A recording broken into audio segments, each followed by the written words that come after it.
세상에 성공한 사람 참 많습니다. 그런데 그 성공에서 다시 나락으로 떨어지는 사람들도 생각보다 많습니다. 그들의 말을 들어보면 그런 말들이 공통적으로 나옵니다. 잘 나갈 때는 뭐든지 잘 될 줄 알았다. 그런데 한번 상황이 꼬이기 시작하니 모든 것이 다 꼬여서 결국에는 내가 가지고 있던 것을 다 내려놓을 뿐만 아니라 그것보다 더 많은 것들을 내가 지불해야 될 상황이 되고 결국에는 파산에 이르게 됐다라고 하는 말을 합니다. 그래서 우리나라 저 경상도에 있었던 최부잣집에서 내려왔던 그 말이 있었던 것 같아요. 심리 안에 우리 집 근처에 심리 안에 배고픈 자가 없게 하고 공경한 자가 없게 하고 벗은 자가 없게 해라. 이렇게 세 가지를 하라고 했잖아요. 그것은 무엇이었을까 생각해 보면 그런 생각이 듭니다. 많이 가지고 있다고 해서 만석군이라고 해서 교만하지 말고 그 사람들과 나는 다르다고 생각하지 말고 그들을 돌봐줘라. 많이 가진 자가 갖는 의무. 그것을 말했던 것 같아요. 그래서 요즘에도 우리 주변에 성공하고 그 성공에서 내려오지 않고 있는 사람들은 똑같은 말을 합니다. 내가 성공했을 때 내 자신이 다시 초심을 돌아보는 그 마음을 갖지 않으면 언제 그것이 내게서 다시 나가볼지 모른다라고 생각한다 라는 말들을 공통적으로 듣게 되었습니다. 오늘 우리가 읽고 있는 사무엘상 15장에 우리가 잘 아는 사람 한 명이 나옵니다. 이스라엘의 초대 왕 사울입니다. 그는 그저 한 집안의 목동이었습니다. 그리고 아주 요즘 말로 존잘이라고 그러나요? 정말 잘생긴 사람이었고 체격도 좋았고 또한 어느 정도의 리더십도 있었던 것으로 보여지는, 그런데 한 집안의 아들이었을 뿐이었던 그런 사람입니다. 그런데 하나님께서 사무엘을 통하여서 그를 왕으로 삼으셨습니다. 얼마나 좋았겠습니까? 우리나라 같은 경우에는 우리나라뿐만 아니라 다른 나라도 마찬가지겠죠. 왕정이 아직 생기기 전이어서 그런지 모르겠지만 왕정이 생기고 난 이후에 다른 나라의 왕은 그 왕의 후손들이 계속해서 왕위를 계승해 가는데 이스라엘은 조금 달랐죠. 하나님께서 선택하고 하나님의 선지자가 와서 그의 머리 위에 기름 부은 자가 왕이 될 수 있었습니다.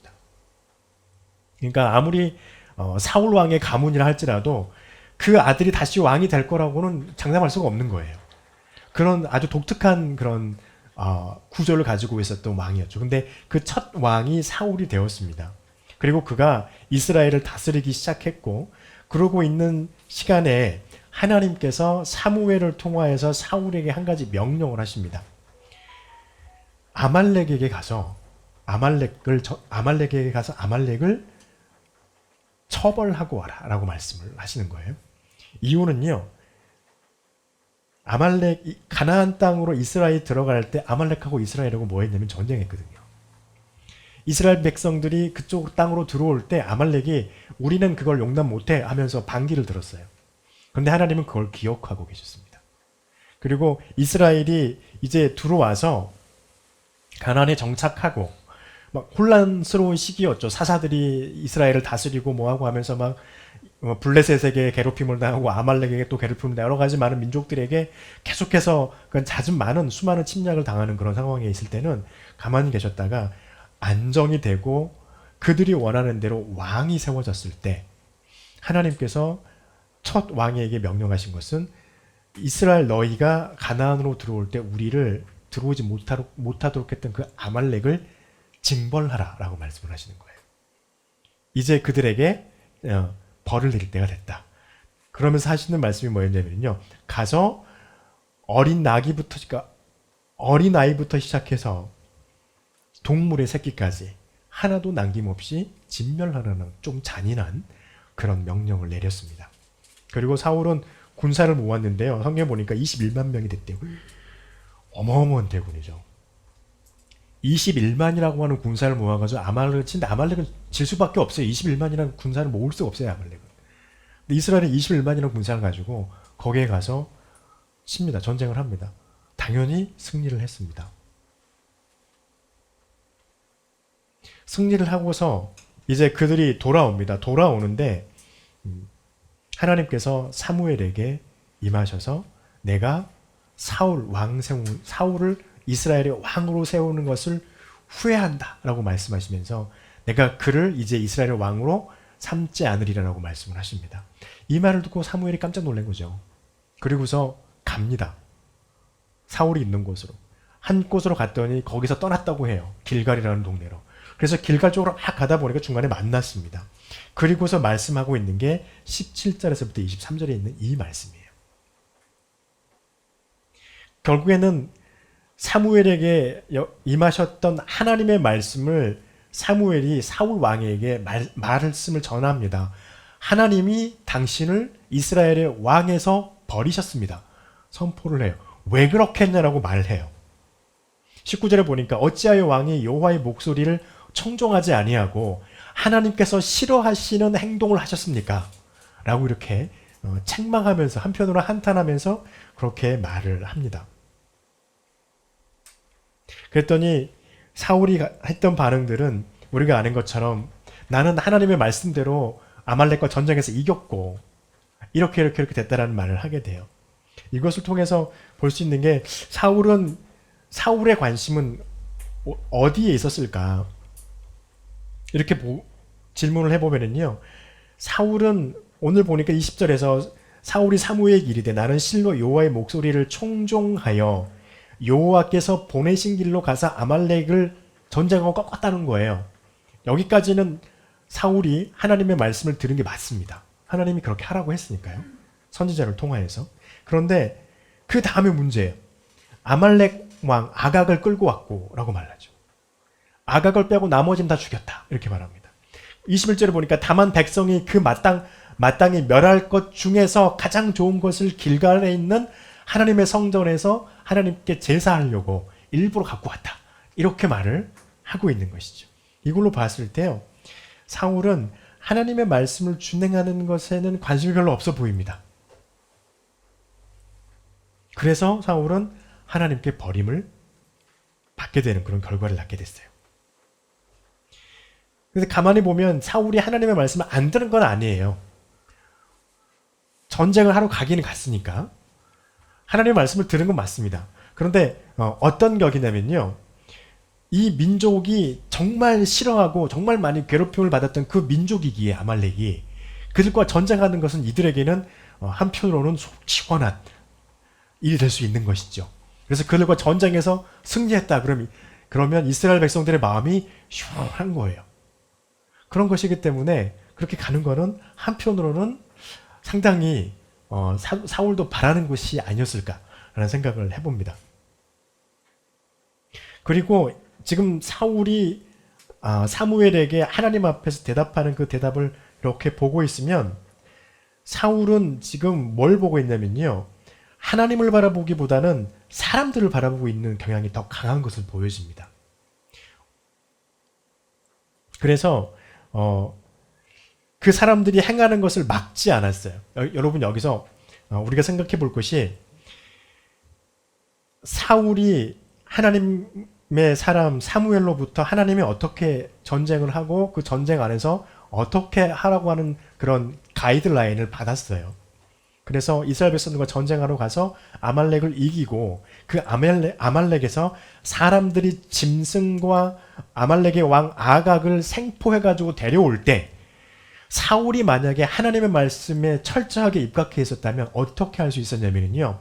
백성들을 호통치고 왕으로서 야단치면서 지금 너희가 선별한 이 짐승들 그리고 여기 있는 왕 아각을 하나님 앞에서 진멸하라고 확실하게 말할 수 있었습니다. 왜냐하면요. 이스라엘이 하나님의 말씀을 가지고 누군가가 특별히 왕이 그 하나님의 말씀이다라고 하면 선포할 때 그 하나님의 말씀과 사람들이 원하는 게 다르다고 가정됐을 때 지금 사울이 그런 것 같아요. 다르다고 했을 때 하나님의 말씀이라고 리더가 강력하게 요구하면은요. 그들은 그 리더의 말에 수긍할 수밖에 없는 환경과 모든 것이 조성되어 있는 곳이 이스라엘이에요.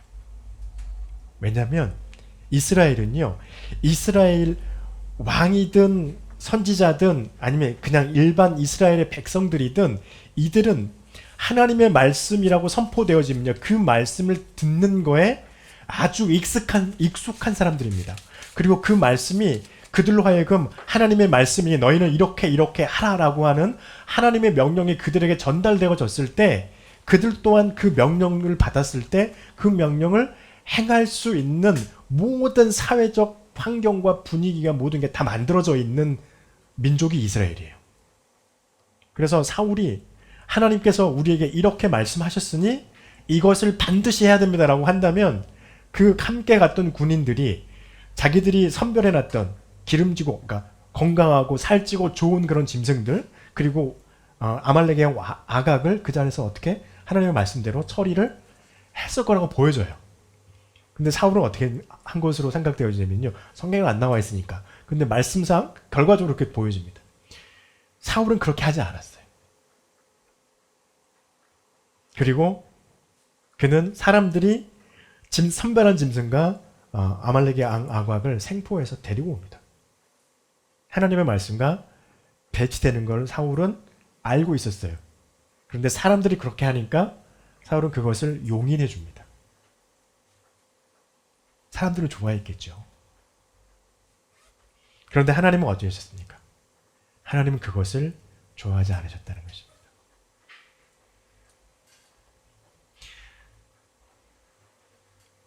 신학자들은 또 이 부분을 이렇게도 해석합니다. 사사기간이 끝나고요, 사무엘이 이제 하나님의 선지자로 선택받은 이후에 사무엘에게 사람들이 요구하죠. 우리에게 왕을 세워달라, 리더를 만들어달라, 이렇게 요구를 한 겁니다. 그런데 하나님은 이스라엘에게 원했던 것은 리더 없어도 된다. 왜냐하면 너희는 나를 믿고 내가 말하는 것을 따르면 된다라고 했는데 그들은 그걸 원하지 않았죠. 그래서 하나님은 원치 않으시지만 이스라엘이 원했기 때문에 왕을 세웁니다. 그게 첫 왕이 사울이에요. 그래서 그 왕이 하나님의 말씀을 어겼을 때 하나님께서 사울을 왕으로 세운 것을 후회하셨다 해석하시는 신학자들도 꽤 많이 있습니다. 근데 이 부분은 분명히 연관성이 있는 부분입니다. 근데 여기서 이렇게 말하고 있는 이유는 한 가지예요. 하나님이 그를 이스라엘의 왕으로 세웠다면 하나님 앞에서 이스라엘 백성 앞에서 그 리더는 하나님에 대한 책임과 이스라엘 백성들을 향한 책임이 분명히 있다는 거예요.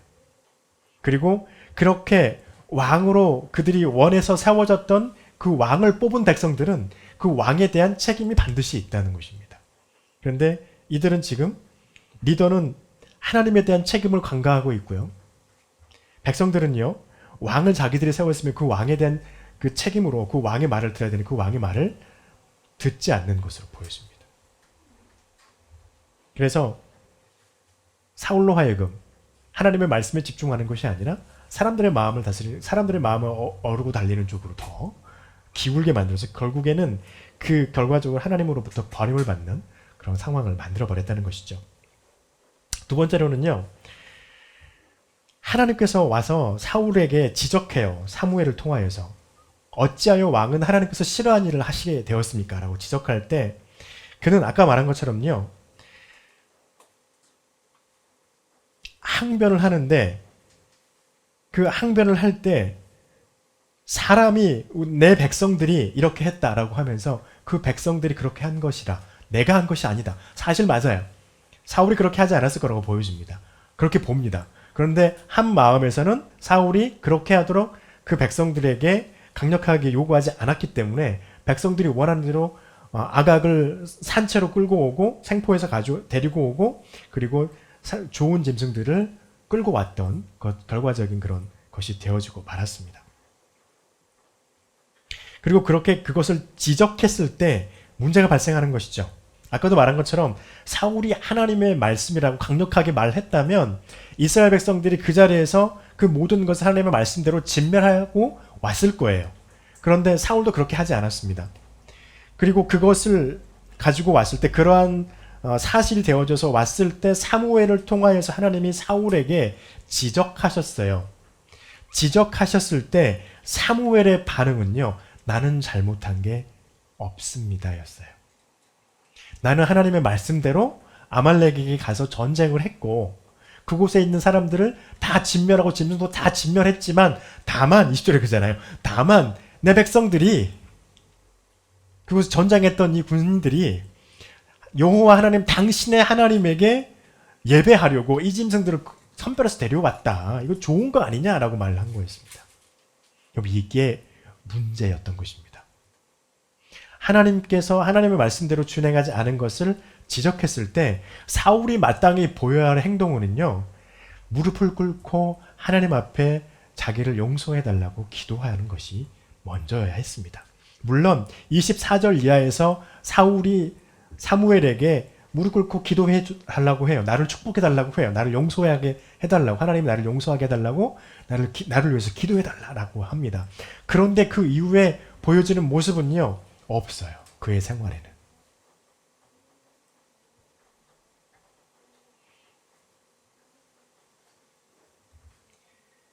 그래서 하나님의 지적이 있을 때 그의 행동은 이런 행동이 나왔기 때문에 하나님께서는 그 결과적으로 그에게 지워주셨던 왕이라고 하는 자리를 박탈하셔 버리게 됩니다.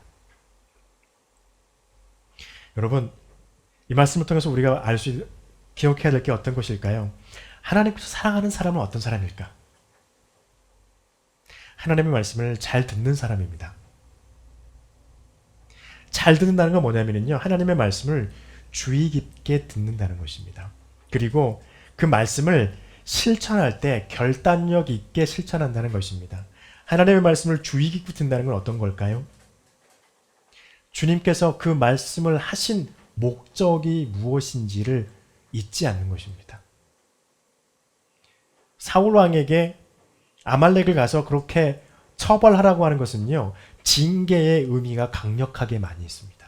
그 징계는요, 전멸하는 것이었습니다. 그런데 그는 그것을 어겼죠. 하나님의 목적을 잊어버렸어요. 결단력을 발휘하는 실천은 어떤 것입니까? 나의 방법이 아닙니다. 사람들이 원하는 방법이 아닙니다. 하나님이 원하시는 방법으로 그것을 실천하는 것입니다. 여러분, 이것은 현대든 과거든 어느 시대이든 앞으로 주님이 재림하실 그때까지 이 세상과 교회 가운데서 늘 이루어지는 트러블 중에 하나입니다. 세상의 방법대로 할 것이냐, 하나님이 원하는 방법대로 나갈 것이냐. 그런데 교회 답은 분명해요. 하나님의 방법대로 하는 것이 맞아요. 그래서 이것이요, 하나님의 말씀을 잘 듣는 사람입니다. 또 하나님께서 사랑하는 사람은요, 잘못했다는 것을 알게 되었을 때 회개할 줄 아는 사람입니다. 여러분, 우리가 하나님의 말씀을 들을 때 저와 여러분이 하나님의 말씀을 듣고 그 말씀을 100% 우리의 삶 가운데서 실패 없이 실천할 수 있나요? 100% 그러니까 너무 황홀해지려고 하는데 1%라도 우리가 실천할 수 있다면 하나님 앞에서 우리는 막 춤을 추면서 덩실덩실 춤을 출 겁니다. 이 말은 뭐냐면요, 이 말씀은 우리가 하나님의 말씀을 들었을 때 그 말씀을 온전히 실천할 수 있는 능력은 우리한테 없어요. 그래서 우리는 하나님의 말씀을 실천하다 보면 실패할 수 있어요. 실패할 수밖에 없다고 하는 건 좀 너무 잔인한 것 같고 실패할 수 있어요. 그런데 그때 실패함이 있을 때 그 실패는요, 하나님 앞에서 죄가 아닙니다. 무엇이 죄일까요? 그 실패를 하나님 앞에서 인정하지 않는 게 죄예요. 그래서 하나님 앞에서 우리가 실패하고 실수한 것이 우리가 깨닫게 되거나 때로는 어떤 이로부터 하나님의 성령으로 말미암아 우리의 마음 가운데 그것을 알게 했을 때 우리가 반드시 해야 되는 것은 뭐냐면 하나님 앞에 그것을 내어놓고 회개하는 것입니다. 대표적인 반대적인 사람이 한 사람이 있어요. 다윗입니다. 사무엘하 12장에 보면 나오는 내용인데요. 우리가 잘 압니다. 우리아의 아내 밧세바를 다윗이 욕심이 나서 밧세바를 우리아를 죽이고 강제로 전장에 나가게 해가지고 억지로 죽이게 만들죠. 죽게 만든 다음에 바세바를 자신의 아내로 취하죠. 그때 나단 선지자를 하나님이 보내가지고 막 말을 해요. 어떤 사람이 이웃집 여인을 그렇게 해가지고 뺏었다 그랬더니 다윗이 막 화를 내죠. 어떤 사람이냐고, 그치? 누구냐 그랬더니 너다 그러니까 다윗이 어떻게 하냐면 무릎 탁 꿇고 울면서 펑펑 울면서 기도합니다. 하나님 앞에 내가 범죄했나이다. 여러분, 이건요 사울왕과 다윗의 극명한 차이점이에요. 다윗에게 하나님께서 나단 선지자를 통해서 지적했을 때 그는요 무릎 꿇고 회개합니다. 인정하고 회개했어요. 사울은요 인정 안 하잖아요 지금. 그리고 우리가 신약 성경을 통해서 알고 있는 것처럼 예수 그리스도를 통하여서 예수 그리스도 안에 있는 하나님의 그 엄청난 능력을 보았을 때 그것을 본 사람들이 한결같이 했던 고백은요, 주여 나를 떠나소서 나는 죄인으로소이다 했어요. 이거 회개하는 말인 겁니다. 심지어는 고집불통이었던 신약 성경의 사울도 사도행전에서 예수 그리스도를 만났을 때 그도 무릎을 팍 꿇죠. 그 결국에는 그가 고백하는 것처럼 죄인 중 우리가 너무 잘 아는 표현이니까 그냥 그 표현을 쓸게요. 죄인 중에 괴수인 나를이라고 표현하잖아요. 죄인이 괴수가 어디 있고 일반 죄인이 어디 있습니까? 다 똑같은 죄인이죠. 근데 그렇게 고백했던 건 뭘까요? 잘못한 것들이 하나님 앞에서 발견되어졌을 때 하나님의 사랑을 받은 사람들은요 그 자리에 무릎 꿇고 기도합니다. 자신의 잘못을 용서해달라고 기도하는 것이죠. 그리고 또 한 가지는요, 하나님의 말씀에 우리의 생각을 더하지 말자. 사울이 더했을까요? 더한 걸로 보여요. 사울은 사무엘을 통해서 전해진 하나님의 말씀은 아말렉을 진멸이었습니다. 그런데 그는 어떻게 했냐면요, 또한 때로는 막지 않았죠. 근데 이것도 그의 책임인 거예요. 결국엔 왕이었기 때문에. 하나님께 예배하기 위해서 좋은 걸 골라냈어요. 그리고 아말렉의 왕을 왜 산채로 생포해 데려와요? 하나님의 말씀에 사람들의 생각과 자기의 생각을 집어넣은 거예요. 여러분, 이것은요 우리가 성경을 볼 때 오늘날 우리도 조심해야 될 부분입니다. 사람의 생각을 집어넣으면 안 돼요. 그렇게 돼서 어떻게 됐습니까? 결과적으로 하나님의 목적과 하나님의 실행하는 방법이 변해버렸어요. 가장 대표적인 이와 똑같은 대표적인 게 우리가 너무 잘 아는 아담과 하와가 에덴에서 했던 일, 창세기 3장 6절에 나오는 말이죠. 3장에 나오는 그 사건이죠. 뱀이 하와에게 와가지고 동산 중앙에 있는 저 실과 얼마나 저거 먹으면 너네 하나님처럼 될 거야 그랬더니 하나님이 아담과 하와에게 말씀하신 건 저 나무의 실과를 너희가 먹으면 죽으리라 그러셨어요. 그런데 거기다 하와는 보태죠. 보암직도하고 만지지도 하나님이 저걸 할 때 우리한테 말씀하시기를 만지지도 말라. 만지지도 말만 안 했거든요. 먹지 말라 그랬지. 덧붙인 거예요. 그러니까 얼큰이 잘 됐다고 거기다 대놓고 그냥 사단이 계속 밀어붙인 거죠. 결국에는 넘어갔습니다. 하나님의 말씀이 우리에게 다가왔을 때요, 우리 흔히들 할 수 있는 실수는요, 그 이후로부터 우리에게 전해진 하나의 유전적인 죄성인 것 같아요. 하나님의 말씀에 우리의 삶을 계속 빗대어 가면서 우리의 상황과 형편을 바라보고 거기에 하나님의 말씀에다 플러스 내 생각을 집어넣습니다. 여러분, 기도할 때 우리 이것을 걸러내는 작업을 계속해야 돼요. 너무 쉽게 우리는 빠집니다. 거기에. 왜냐하면 종이의 양면과 같아요. 너무나도 한 발만 조금만 넘어가면 넘어가는 거예요. 너무 힘든 일이죠. 우리의 생각을 하나님의 말씀으로부터 걸러내는 일. 그래서 우리에게는 기도하는 게 늘 필요합니다. 저번에 한번 말씀드렸잖아요. 우리가 기도할 때 그 기도의 목적은 하나님의 말씀과 하나님의 뜻이 또 하나님을 향한 우리의 고백이 이루어지는 것이 우리의 목적이 되어야 된다. 그래서 기도할 때마다 우리는 우리의 생각을 말씀을 보면서 계속 걸러내야 돼요. 어떤 것이 하나님께서 내게 하시는 말씀인가? 그래서 하나님께서 그 말씀을 통해서 내게 이루시고자 하는 하나님의 목적이 무엇인가? 하나님의 방법은 무엇인가? 계속 걸러내야 돼요. 그래서 우리는 기도를 쉴 수가 없어요. 왜냐하면 그 속에서 내 것을 빼내야 되니까. 여러분, 이 사람을 하나님이 사랑하십니다. 생각해봐요. 하나님이 만약에 사울이 이러한 사람이었다면, 다윗과 같은 사람이었다면 사울이 중간에 쫓겨났을까라는 생각을 해보면 그렇지 않았을 거라는 생각이 되었습니다. 여러분, 우리가 하나님 앞에서 하나님의 말씀을 주의 깊게 듣고 하나님의 말씀을 실천할 때 결단력 있게, 그래서 하나님의 목표와 하나님의 방법을 잘 아는 우리가 되길 간절히 축복합니다. 그리고 하나님이 우리에게 어떤 것을 지적하며 잘못했다라고 말씀하실 때 주님 앞에 무릎 꿇고 회개하는 용기 있는 저와 여러분의 믿음이 되기를 축복합니다. 그리고 우리의 기도 속에서 하나님의 말씀 아닌 우리의 생각이 가미되어지는 것들을 걸러낼 수 있는 영향력 있는 영적인 거성이 저와 여러분 되시기를 간절히 축복합니다. 기도하겠습니다.